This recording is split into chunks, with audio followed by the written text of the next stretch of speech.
बिस्मिल्लाहिर्रहमानिर्रहीम। अस्सलामुअलैकुम। बाप का रुतबा।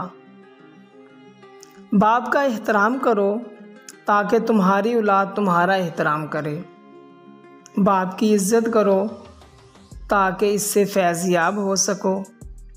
बाप का हुक्म मानो ताकि खुशहाल हो सको।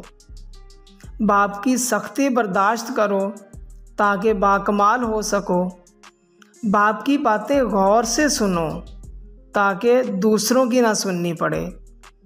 बाप के सामने ऊंचा ना बोलो वरना अल्लाह तुमको नीचा कर देगा।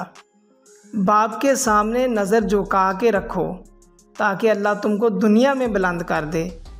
बाप के आंसू तुम्हारे दुख से ना गिरें वरना अल्लाह तुमको जन्नत से गिरा देगा। बाप एक किताब है जिस पर तजर्बात तहरीर होते हैं। मेरी ये दुआ है कि अल्लाह ताला की ज़ात सबके माँ बाप को, वालिदैन को सलामत रखे और वालिदैन का फरमाबरदार बनाए। वालिदैन की इज़्ज़त और कदर करने की तौफ़ीक अता फ़रमाए। जिनके वालिदैन ज़िंदा है प्लीज़ उनकी कदर कीजिए, उनका इज़्ज़त एहतराम कीजिए। मज़ीद इस तरह की वीडियो देखने के लिए हमारे चैनल को सब्सक्राइब करें, वीडियो को शेयर करें। जज़ाकल्लाह खैर।